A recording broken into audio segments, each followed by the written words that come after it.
Hello YouTube, faithful subscribers, whether you're boosting my ego with positive comments or you're keeping me on my toes with some intelligent trolling, you're all appreciated.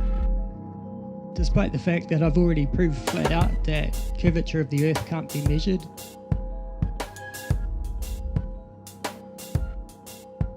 and that is not due to any kind of atmospheric refraction, light bending.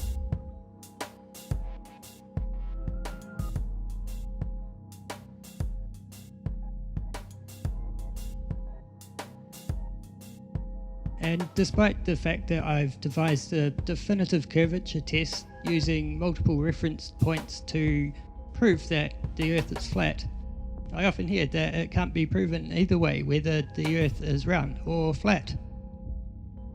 So I'm going to take the flatness test a few steps further and go into a bit more detail to prove once and for all that we're living on a plane.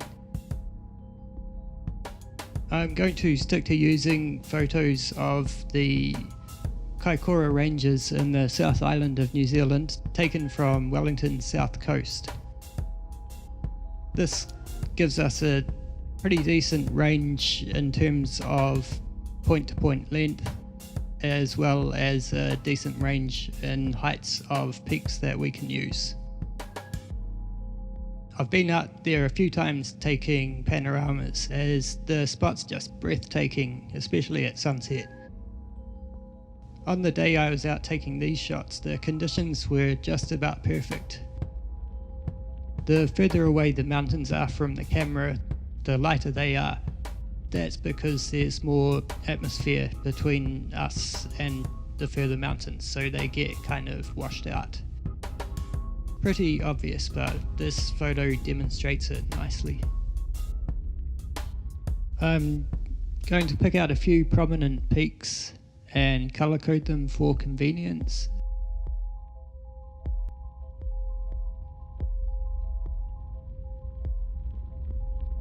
And now go to Google Earth and find them.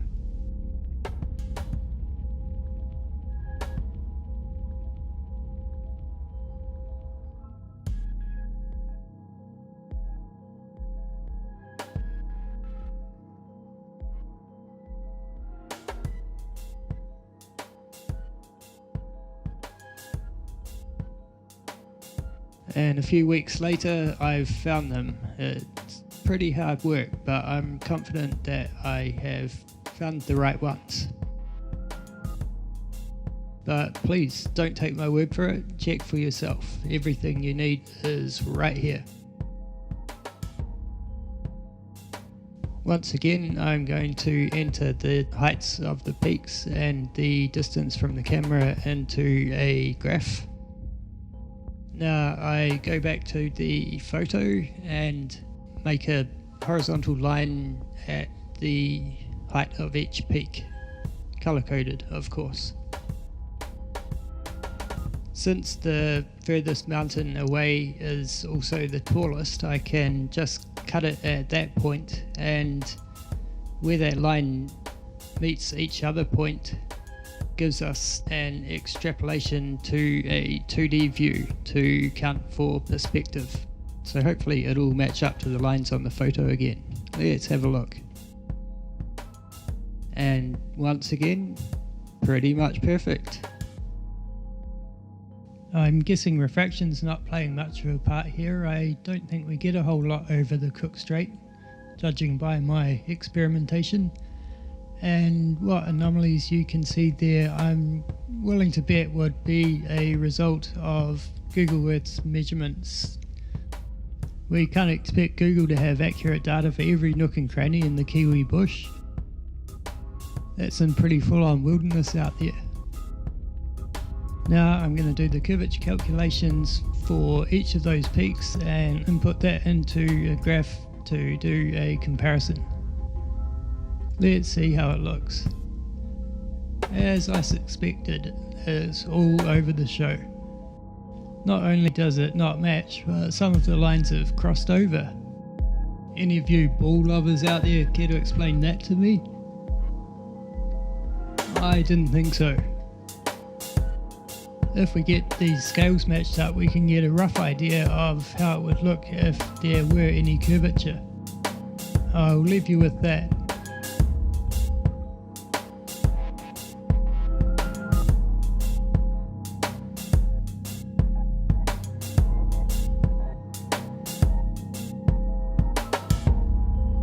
I'd have to say, curvature thoroughly busted.